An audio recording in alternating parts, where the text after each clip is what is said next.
O tema de hoje é relacionamento afetivo. Existe alguma forma de desenvolvermos as energias afetivas?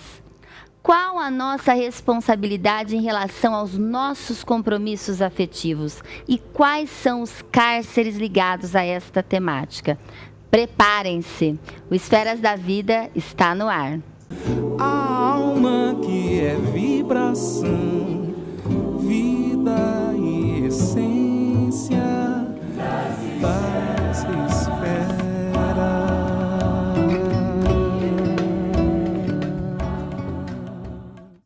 Transmitido pela TV Cultura Paulista, pela Rede Amigo Espírita e pela TV Mundo Maior, um olhar sobre a doutrina espírita começa agora.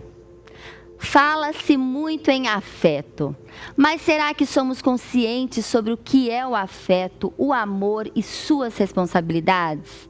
As energias afetivas são potências do espírito e devem ser desenvolvidas. Recebemos hoje Jorge Elahá, expositor espírita, secretário da Federação Espírita de Rondônia. Seja muitíssimo bem-vindo, Elahá. Olá, boa tarde, boa noite para todos. Um prazer imensamente grande estar presente hoje no programa. Boa tarde, boa noite, Priscila. Uma honra poder participar dessa programação que temos hoje para realizar. Nós que agradecemos, Elahá, e hoje a gente vai falar de um tema que a gente nunca quase falou aqui no programa, especificamente sobre relacionamentos afetivos, sobre as energias afetivas, sobre as energias sexuais. E eu queria já iniciar com uma frase, Elahá, que o Emmanuel fala na introdução do livro Sexo e Destino, de André Luiz. Ele fala que o amor e o sexo plasmam responsabilidades naturais na consciência de cada um e que ninguém lesa alguém nos tesouros afetivos sem dolorosas reparações. Elahá, fala um pouquinho pra gente o que seria plasmar responsabilidades naturais na consciência quando a gente fala da temática amor e sexo. Na verdade, Priscila, segundo aquilo que o próprio Emmanuel trabalha em outras obras, além dessa introdução do livro Sexo e Destino, ele também comenta que aos erros do amor, nenhum de nós escapou. Segundo Emmanuel, todos nós somos espíritos comprometidos na área da afetividade, em virtude da nossa forma de lidar com o afeto ao longo da história da humanidade. Se você bem observar, as páginas da história estão repletas de atos de violência e de desamor, de solidão, agressões, assassinatos e uma série de vitimizações que acontecem em virtude do mau uso das nossas energias afetivas. Então, o que acontece é que, à medida que nós vamos lidando com a nossa afetividade, com a nossa forma de lidar com a sexualidade, ou seja, o amor e o sexo, nós vamos construindo no nosso caminho uma página que pode ser uma página feliz ou muito dolorosa, que é o que acontece na maioria das vezes. Então, essa maneira de nós lidarmos com a nossa afetividade vai construindo na nossa vida um ramo muito complicado e muito consistente de provas para todos nós. É por isso que Emmanuel fala que vai plasmando, vai criando, vai consolidando uma história que tem muito a ver com a necessidade de progresso que nós temos. E aí, Emmanuel, na obra Vida e Sexo, chega até a afirmar que o sexo mata mais do que a guerra. Se formos verificar a multidão de pessoas vitimadas pelos crimes passionais e do alcoolismo, da loucura, do suicídio, dos que se desgraçaram por conta de suas paixões e seus relacionamentos afetivos mal-sucedidos, vamos perceber que o exército de infelizes decorrentes do mau uso das energias sexuais, das energias afetivas, é que estão plasmando nas nossas vidas páginas profundamente dolorosas na nossa história enquanto espíritos que somos. As energias sexuais são diferentes das energias afetivas, é isso? Como que a gente pode distingui-las? Na verdade, a literatura espírita trata essa energia por 3 nomes distintos.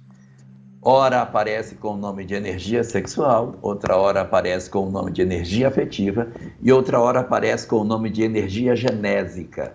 O que muda é a forma como a gente canaliza essa energia. Nós temos formas mais físicas e temos formas mais sutis para canalizar essa mesma energia.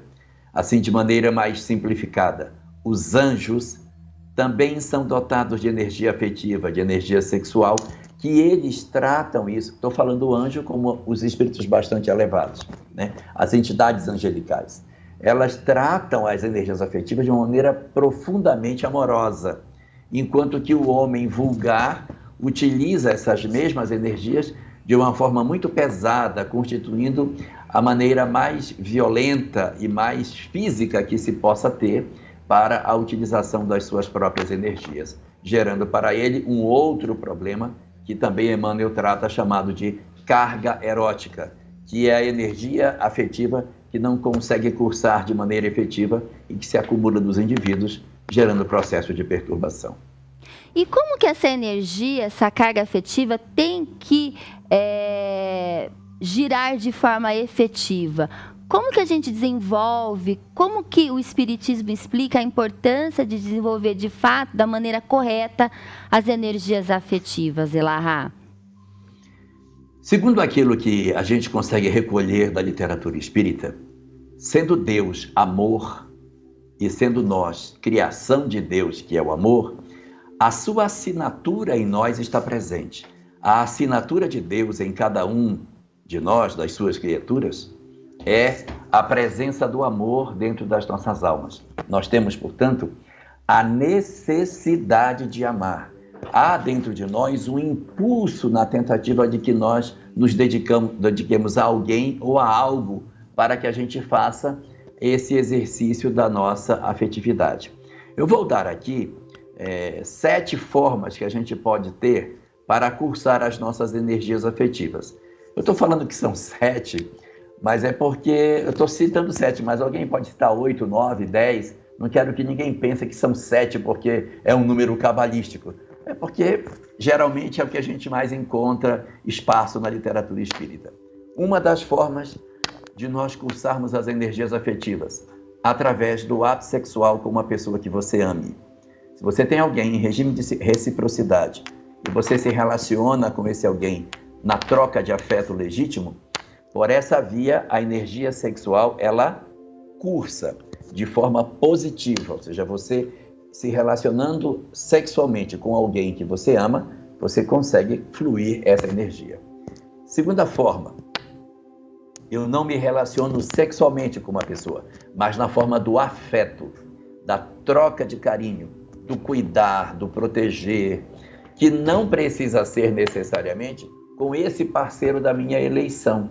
Pode ser com meu pai, com minha mãe, com meus filhos, meu irmão, meus amigos, alguém que você se dedique, que você goste, e você entrega carinho, atenção, se dedica, faz as coisas por amor, a energia afetiva também cursa por essa via. Uma terceira que a gente poderia também utilizar, e as igrejas cristãs usam muito, é a prática do esporte. A prática do esporte também seria uma das vias para o cursar das energias afetivas. Quarta forma, o estudo. Quando você estuda, gosta desse estudo, você se dedica e aprende, está estudando, lendo, você pode, na verdade, estar aí também cursando as energias. Quinta forma, através da arte. Pintando, esculpindo, fazendo artesanato, bordando, fazendo qualquer tipo de atividade que seja relacionada ao espírito artístico, você pode também estar cursando energias afetivas. Outra, cuidar de plantas, cuidar de animais, cuidar da natureza, dedicar-se a uma causa em prol da natureza, é uma outra forma de se cursar as energias. E uma última é a obra no bem de maneira geral. Trabalhar no bem é uma última dessa relação das formas que você possui para cursar as energias. Só há um detalhe, Priscila. Você só cursa por essas vias se você tiver prazer naquilo que você está fazendo. Porque o que promove o cursar da energia sexual não é o esporte, é o prazer de praticar o esporte. Não é estudar, é o prazer de estudar. Não é o pintar o quadro, é o prazer de fazer. Tudo aquilo que você faz e que você se realiza fazendo é uma estratégia que a gente tem para cursar as energias afetivas. Se você não fizer isso, se você não usar uma dessas formas positivas para cursar as energias, você vai ficar com essas energias presas em você. E elas vão sair de qualquer jeito. E aí, eu lhe dou aqui 4 formas alternativas de você cursar as energias que não são positivas. Não são positivas, não são boas. Ponto número 1, a paixão. Você se relaciona com uma pessoa e na forma como você se relaciona é uma forma doentia. E aí você se consome naquilo, você passa o dia inteiro vivendo em função daquela pessoa e a paixão, ela absorve as nossas energias afetivas também. Outra, a promiscuidade. O relacionamento com diversas pessoas na tentativa de cursar energia, ela vai cursar, mas ela vai cursar de maneira perturbada, porque a gente vai usar uma via que não é a mais adequada para o cursar das energias. E as outras 2 são a mágoa afetiva. Eu tenho muita mágoa de alguém que me abandonou, isso também cursa energia, porque eu fico me consumindo na relembrança de tudo que aconteceu. E por último, o ódio afetivo, que é uma outra ferramenta que a gente também possui. Todas essas 4 profundamente danosas, porque elas parecem que resolvem, mas elas são vias indevidas do uso das energias, atraem uma série de entidades perturbadoras e promovem, portanto, como consequência disso, muito sofrimento, muitas dores que vão, como você colocou no começo, plasmar um conjunto de experiências, muitas vezes, infelizes para nós. O mais adequado é nós nos dedicarmos às 7 primeiras que eu falei, que são as formas mais adequadas, mais sugestivas, para que a gente consiga fazer o uso das nossas energias. Elas têm que ser usadas, a gente precisa usar, só precisa saber como que a gente vai usar as energias que Deus nos concedeu. Muito bom, Elahá. A gente vai desenvolver mais sobre essas questões no segundo bloco. Agora a gente vai direto para o nosso Momento Chico Xavier e a gente já volta com mais Esferas da Vida. Como se explica o homossexualismo e a perturbação no comportamento sexual à luz da doutrina espírita? Temos tido alguns entendimentos com espíritos amigos e notadamente com Emmanuel a esse respeito. O homossexualismo, tanto quanto a bissexualidade ou bissexualismo, tanto como a sexualidade, são condições da alma humana, não devem ser interpretados como fenômenos espantosos, como fenômenos atacáveis pelo ridículo da humanidade. Tanto quanto acontece com a maioria que desfruta de uma sexualidade dita normal, aqueles que são portadores de sentimentos de homossexualidade ou bissexualidade são dignos do nosso maior respeito. E acreditamos que o comportamento sexual na humanidade sofrerá de futuro revisões muito grandes, porque nós vamos catalogar, do ponto de vista de ciência, todos aqueles que podem cooperar na procriação e todos aqueles que estão numa condição de esterilidade. A criatura humana não é só chamada à fecundidade física, mas também à fecundidade espiritual.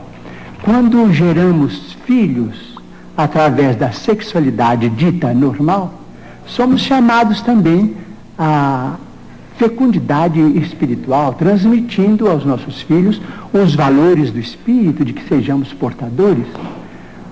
Não nos referimos aqui aos problemas do desequilíbrio, nem aos problemas da chamada viciação nas relações humanas.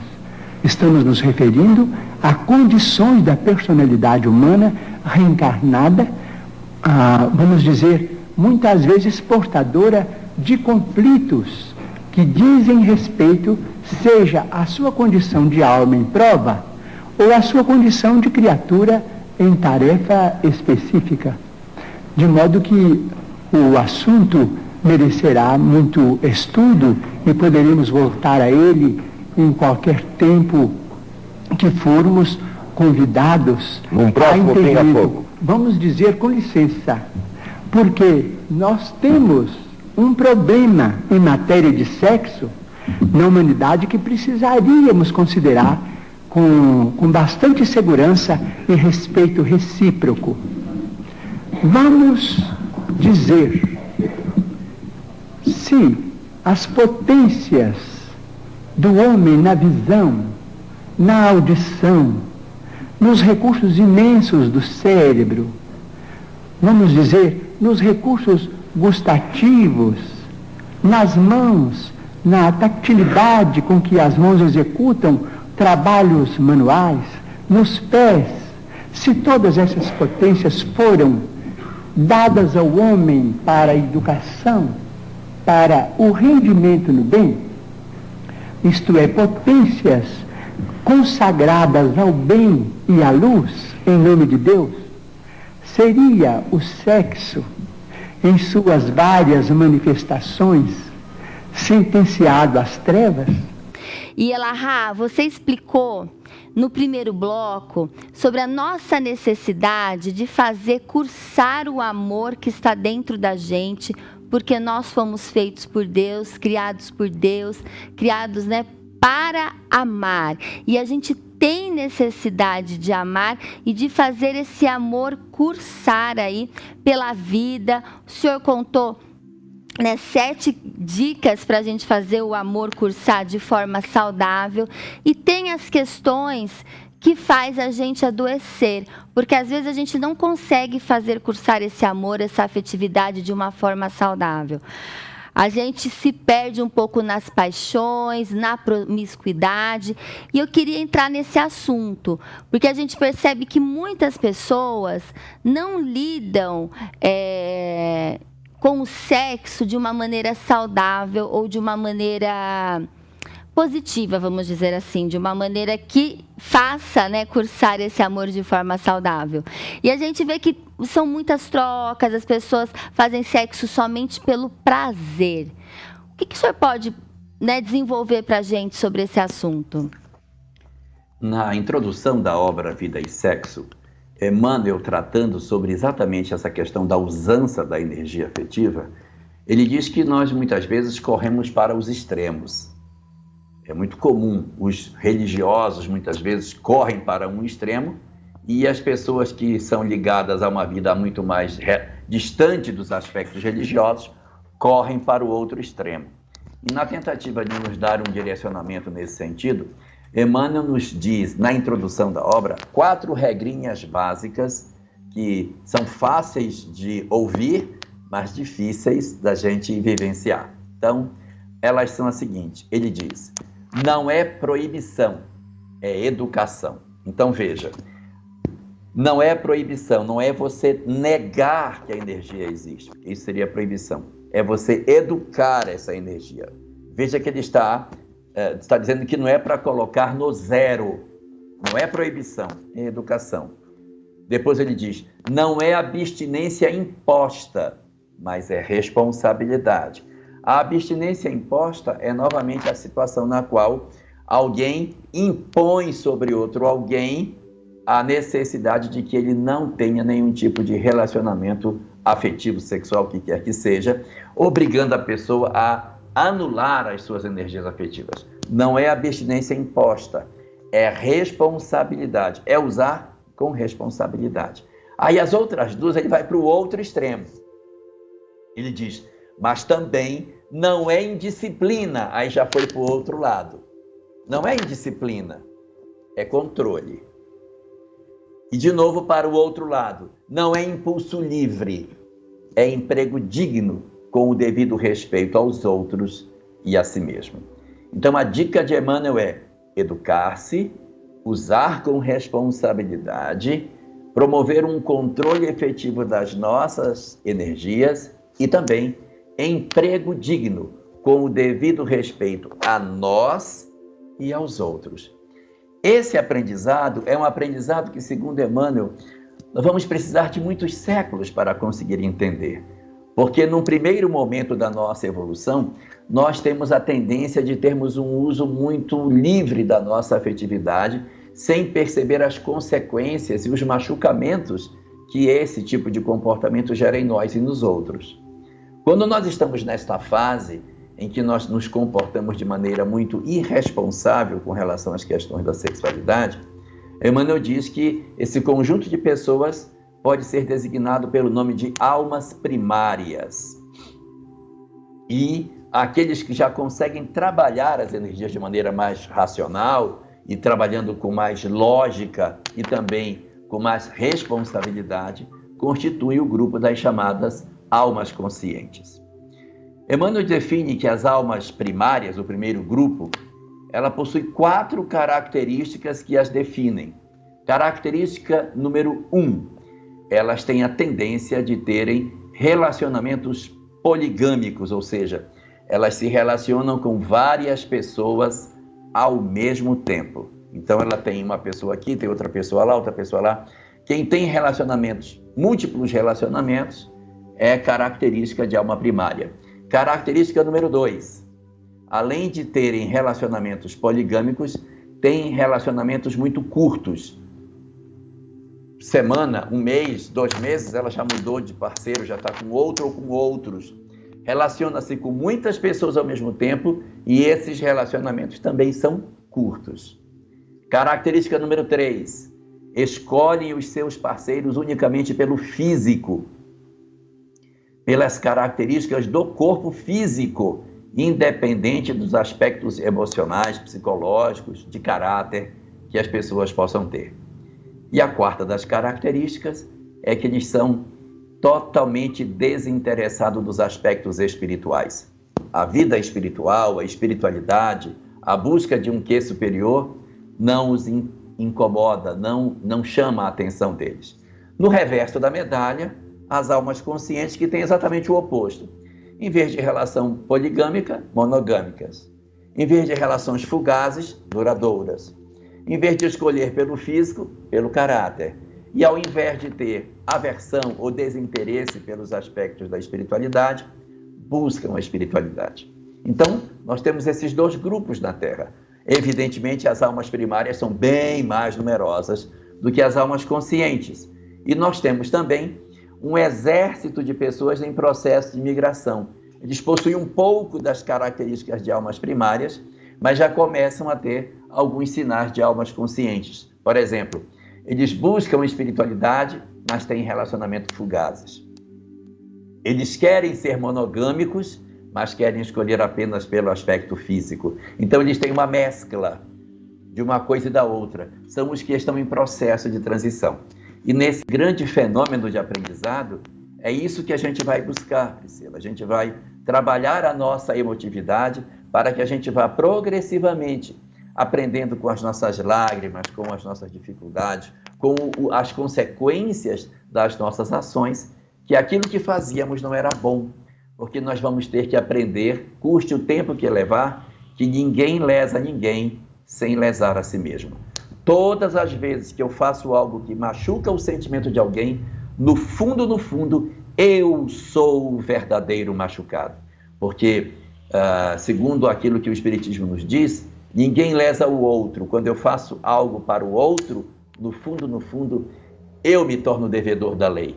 Porque ninguém deve para ninguém. Devemos para a lei e para nós mesmos. E levaremos em nós a sentença dos nossos equívocos até que a gente se eduque. Por isso, tanto sofrimento afetivo na Terra, tantas dores no planeta, porque nós vamos precisar despertar sobre tudo isso para que a gente consiga educar a nossa afetividade. Isso vai demorar, vamos ficar muito tempo aí na condição de almas primárias, na migração para almas conscientes, até que a gente aprenda que nós assumimos parcela de responsabilidade em tudo aquilo que fazemos para que os outros sofram. Quando eu imponho um sofrimento a alguém, eu assumo parcela de responsabilidade daquilo que eu impus ao meu parceiro.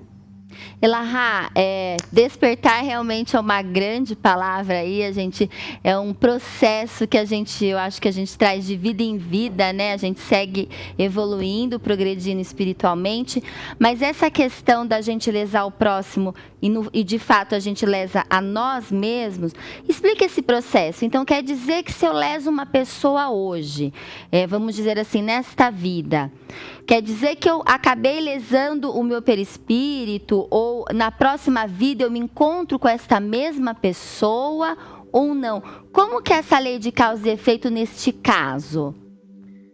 Na verdade, isso aí é uma coisa interessantíssima que você tocou. Porque existe muito a tendência das pessoas de acharem que quando eu faço algo para outra pessoa, eu vou reencontrar com essa pessoa, e há uma tendência das pessoas dizerem assim, olha, fulano deve para fulano. Ninguém deve para ninguém. Ninguém deve para ninguém. Nós devemos para a lei e para nós mesmos. Só que o que acontece? Quando A machuca B, que ficou machucado, faz um movimento indevido. Qual é o movimento indevido que a vítima faz? Odeia o seu agressor, guarda mágoa do seu agressor, vincula a sua história dele, fica lembrando do outro o tempo todo e repassando a pessoa na sua cabeça. Quando você guardar mágoa de uma pessoa que lhe machucou, ou você guardar ódio de quem te feriu, você traz esse indivíduo para o seu espaço psicológico. Você vincula a sua alma dele. E da mesma forma que a gente se vincula às pessoas que nós amamos, nós queremos vínculo com as pessoas que odiamos e que guardamos mágoa. Qual a consequência? Aqueles a quem amamos renascem perto de nós por conta dos vínculos. Aqueles a quem odiamos e aqueles a quem temos mágoa renascerão também, provavelmente, perto de nós. Então, se você não quer reencontrar com a pessoa que lhe infelicitou, que lhe fez tanto mal, você tem uma estratégia, não tem duas, só tem uma. Existe uma única estratégia, que é a estratégia que dissolve esse vínculo e cria a desnecessidade do reencontro. Esse vínculo, essa dissolução de vínculo, chama-se perdão. O perdão para a doutrina espírita, ele não é uma proposta teológica, ele não é um ensinamento, ele é uma necessidade terapêutica. Para que eu consiga fazer nova história, para que eu consiga fazer um novo rumo na minha vida, o ideal é que eu me desembarace das pessoas que eu odeio. Mas isso não está certo. Ele me fez mal, ele me desgraçou, ele me felicitou e eu ainda vou perdoar? Sim. Perdoar não retira a culpa que o outro tem, porque a culpa que o outro tem vai nele. Mas quando você não o perdoa, você se vincula com ele, você cria a necessidade do reencontro. Se você perdoa, você está dizendo o seguinte, eu não preciso estar próximo dele. Ele vai seguir com outros. Ele não está livre de culpa, só que não há necessidade de me reencontrar. E eu vou dar um exemplo. Jesus foi traído por Judas, apanhou dos soldados, sofreu processo de perturbação por Herodes, por Pilatos, por Anás, Caifás. Eu pergunto, ele reencarnou irmão, primo, tio, cunhado, pai, filho de algum deles? Não.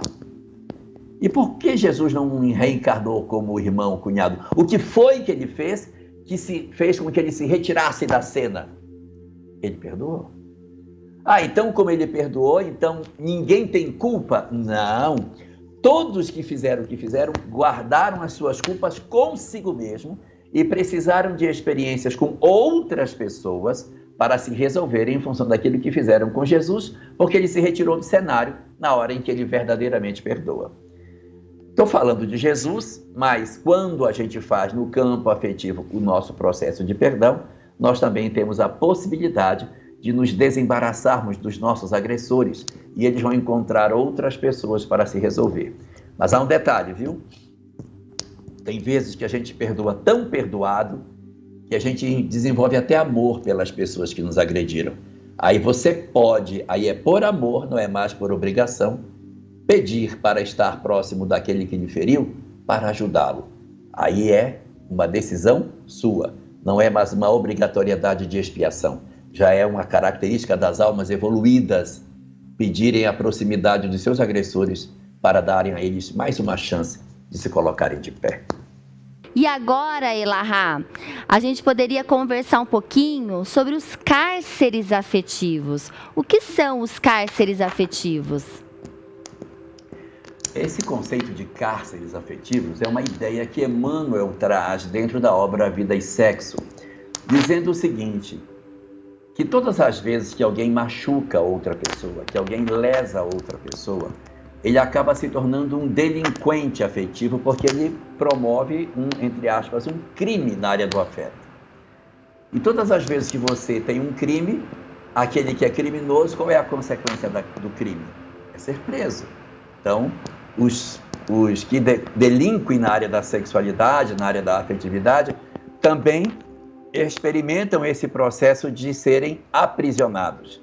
São chamados cárceres afetivos. Só que os chamados cárceres afetivos não são grades em que a pessoa fica enjaulada. Os cárceres afetivos, as pessoas estão soltas nas ruas, mas elas estão presas dentro dos cárceres que elas possuem, exatamente pelas dificuldades que elas têm. Então, por exemplo, os cárceres, eles se subdividem em dois tipos. Os cárceres físicos e os cárceres psicológicos. Os cárceres físicos são os cárceres em que fisicamente a pessoa traz algo em si que diminui ou que impede essa comunhão afetiva. A pessoa no passado era profundamente sedutora, infelicitou muitas pessoas, brincou com o sentimento dos outros, renasce. Renasce como? Por exemplo, muito feio. Ele é louco para ter um relacionamento afetivo, mas ele é bem feinho para impedir com que ele cometa novos delitos nessa nova existência. Então, a feiura é um dos cárceres. Cárcere número 2, uma doença. A pessoa reencarna com uma doença e essa doença impede com que a pessoa possua a possibilidade de ter um relacionamento afetivo mais intenso. Ela tem que ser mais regrada. Um terceiro tipo de cárcere físico, o indivíduo pode renascer com uma limitação física, ele pode nascer com algum tipo de restrição que diminui a possibilidade de você ter um parceiro. Ele traz no físico um impedimento qualquer que torna mais complicado para que ele consiga efetivar um relacionamento dessa ordem. Outros, sei lá, sinais, a pessoa renasce com um sinal no rosto, um sinal no corpo, alergias, algum tipo de marca que a pessoa tem constrangimento, não posso ter relacionamento com ninguém, a pessoa vai olhar e vai achar que eu sou isso, que eu sou aquilo. Então, acaba sendo um elemento para refrear os impulsos afetivos que se tenha. Mau hálito, a pessoa até é bonita, mas tem um mau hálito terrível que aquilo impede com que você se aproxime. Então, nós temos muitas situações. Você pode pegar uma doença sexualmente transmissível deformante e a partir você vem de uma experiência promíscua, pega uma doença deformante e a partir daí você não tem mais a mesma capacidade de ter relacionamentos afetivos como tinha no passado. Esses são os chamados cárceres físicos. Agora, existem também os cárceres psicológicos, nos quais o indivíduo renasce fisicamente sem nada. Você olha a pessoa, nossa, ela está linda, toda cabelo lindo, toda maravilhosa, né? Roupa linda, com tudo, mas ela tem problemas na área psicológica. Por exemplo, ela nasce muito pobre. Linda como for, pobre. Louca para ir para a festa, não pode. Louca para gastar, não tem condição. Então a pessoa vive o karma da pobreza como uma estratégia de refrear a sexualidade.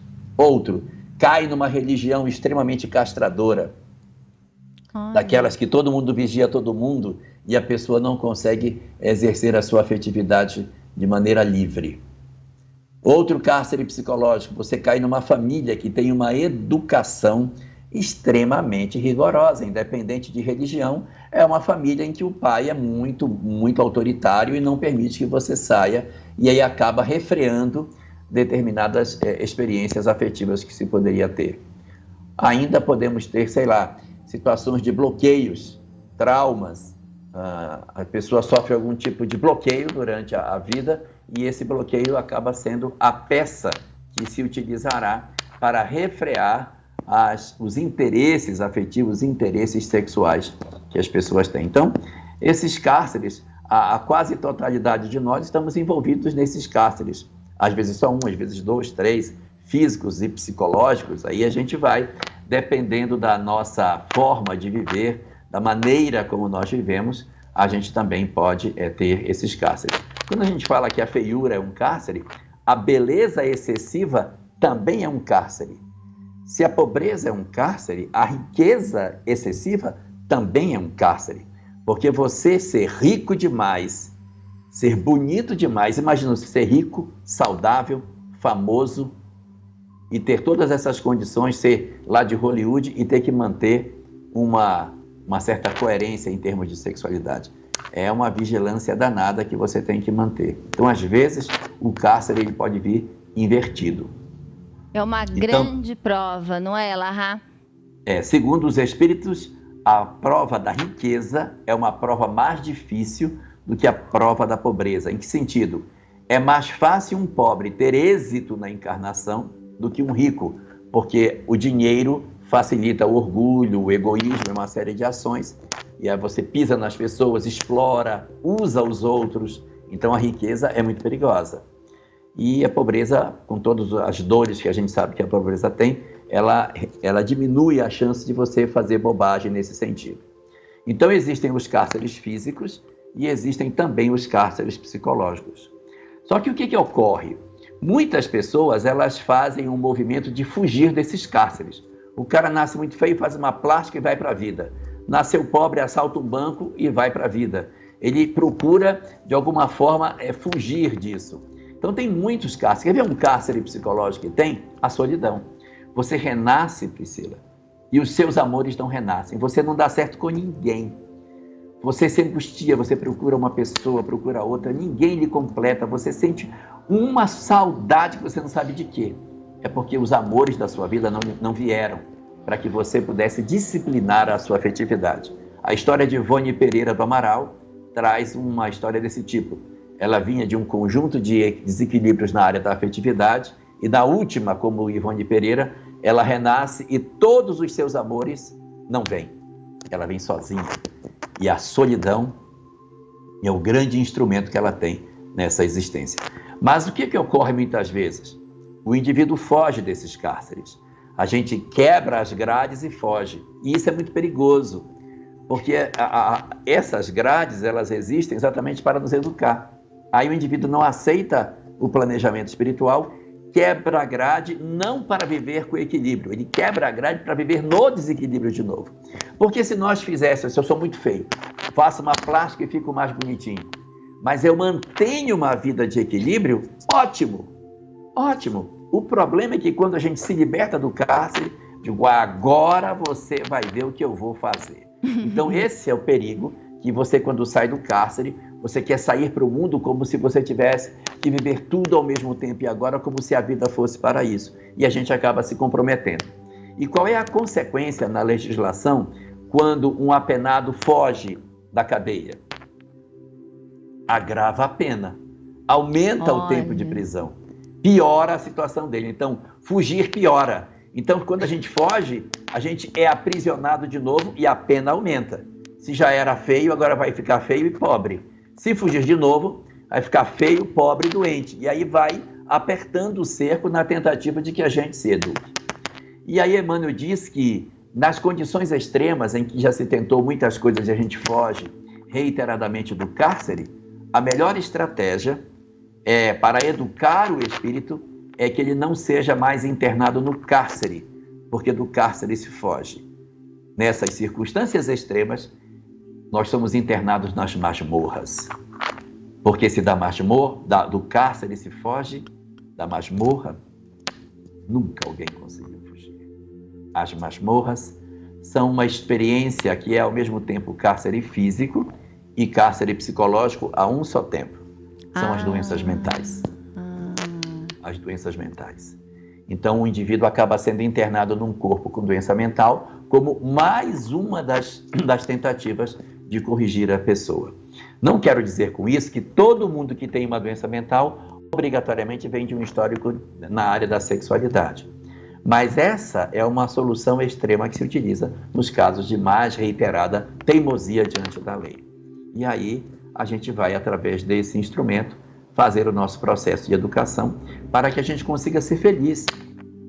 O objetivo desses cárceres é a educação do espírito, que a gente consiga efetivamente se levantar e fazer o uso razoável, lógico, de maneira equilibrada das nossas afetividades, tendo o direito de ter alguém para se dedicar, para se entregar, ter as nossas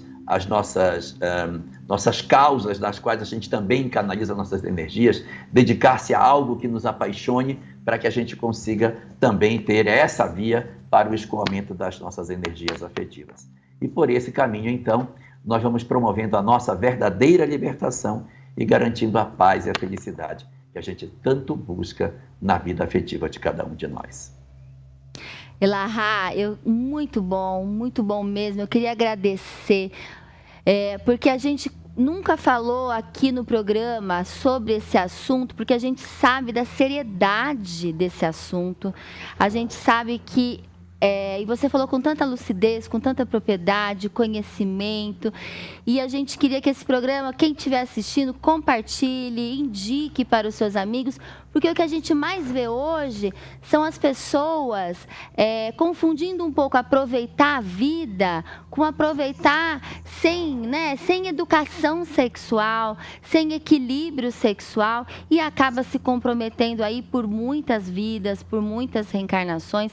Então, olha, muito bom mesmo aprender aqui hoje com você sobre as energias sexuais, que a gente, e também o que eu te falei nos bastidores, como é bom mostrar que não é um pecado, que o sexo foi feito para realmente ser utilizado, mas de uma maneira equilibrada.